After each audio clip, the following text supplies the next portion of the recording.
साला बाबा हमार 50 गो रुपये दिले रहन। इस साला 100 रुपया के चप्पल किन लेनी, बड़ी महंगा चप्पल किना दी।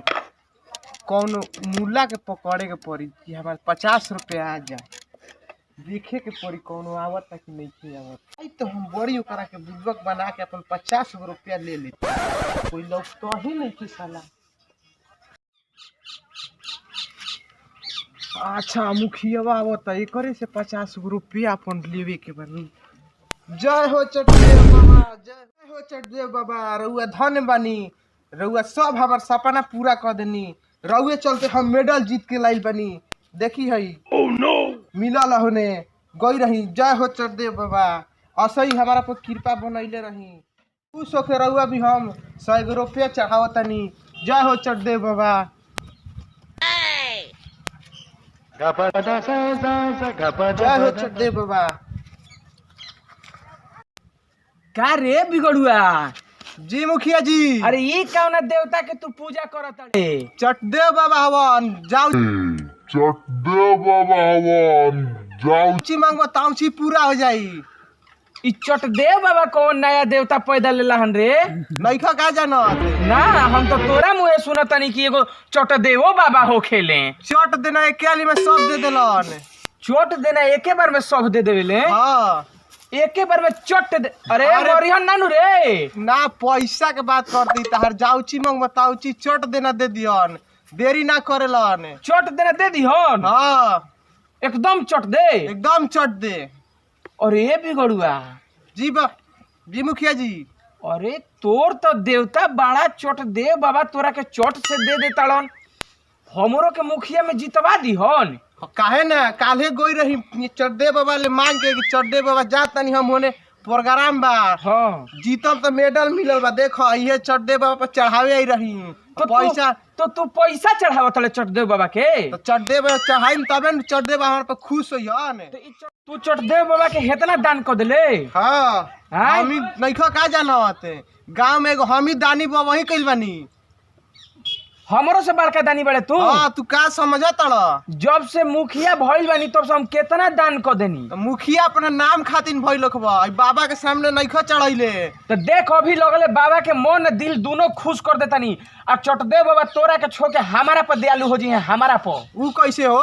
हम तोरा से बेसी दान करम। का जौन चीज तू दान कइले बड़े हमहू पैसा चढ़ावतनी। आज तो देखता ही बानी। धोती टाइट क के देख केतना चढ़ा देतनी। अब चलो देख ली तोहरो के। हाँ तो देख आज मेरे पैसा कितना निकालतनी धोकरी टाइट क के देख।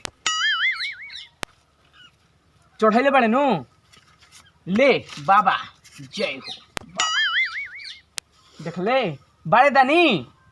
तू का समझत र हमरा के? असही गौवा भर में नाम बा। चढ़ाओ तहरा ले कम थोड़े बनी है। लो ना लो देखो।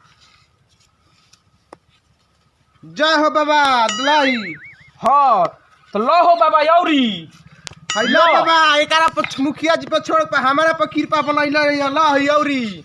ना बाबा हमारा पर कृपा बनावा, हमारा के मुखिया बनावा। लो हो यौरी। ना बाबा हमारा पर। ना बाबा हमारा पर।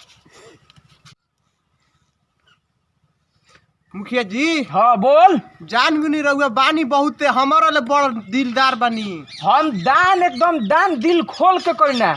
आ बाबा हमारा के मुखिया बनई है काहे कि तोरा से बेसी दान कइले बानी बाबा के चरण में। ठीक बा चटदे बाबा, तब हम चलत तनी। पहले जे तई मिलल रहे। हाँ तो हम बाबा से आशीर्वाद लेतनी। जय हो बाबा, हमारा के मुखिया बना दी हो। हम तहरा के ढेर सारा दान करम, आदान प्रदान करम। आ देखी हम मुखिया बन जाए नु तो जोड़ा लची दाना चढ़ाई। ठीक नु? हाँ बाबा ध्यान दे हो। हमहू जातनी आ हई कुल सब ले लेम। हाँ छोड़ मत ना तो दोसर ले ली हसन। हाँ दान प्रदान कर देले बनी। जय हो बाबा जय हो।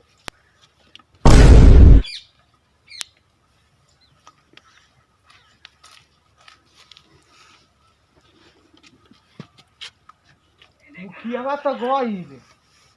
जय हो चटदे बाबा। मुखिया गईल, सब अब हमारे हो गई। हाँ 50 रुपया के चलते ही हतारा पैसा मिल गई। चल आज तो एकदम बहनी बांटा अच्छा का जन कौना के मुंह देखले रही। चल एकदम मजे अगुल 50 रुपया के चलते। चल बाबा के चप्पलो दिया जाई। जा तनी अब घर ला बाबा चप्पल कीन के ला फ्रांस ले।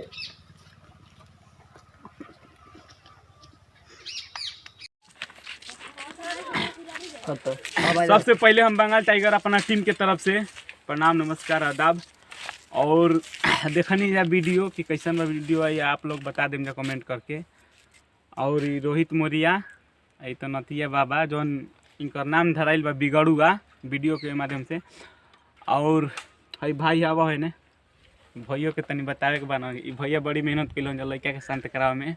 एगो हमार चिरकुटवा बाबा हेने आवा हो तू हो आ धीरज तू के ने बाबा आइए भाई। हाँ आई सब अच्छा मतलब मदद कैल हन जा। तब ये कहम कि केहू लालची देखावेला तो ना देखे के चाही, ठीक बा न। अब ई बता दियन विमल भैया बता दहो। सबसे पहले भोजपुरिया समाज के पैर छू के प्रणाम करतनी। और लालची में ना पड़े के चाहिए ना तो बड़ी घटो हो सकता है। काहे कि हम देखनी हम तो सोचनी कि आई दादा चट दे बाबा चट से दे दी हैं, लेकिन चट से देला हन ना मैं चट से ले लेला हन। तो ऐसे विशेष ध्यान देवे के बाकी काहे कि चट से लेवे के फेरा में ना पड़नी करम कईनी तब फल के चिंता कईनी। अब करम कइले फल ना। हाँ आ एगो शुभ समाचार बा। हमनी के टीम में जे भी लड़का लड़की चाहे जे भी हमनी के टीम में शामिल होकर चाहता तो ये नंबर पर कॉल करी और संपर्क करी और हमनी के टीम में शामिल होखी। और हमनी के देने से फुल सपोर्ट बा और फुल स्वागत बा। जय भोजपुरी जय समाज।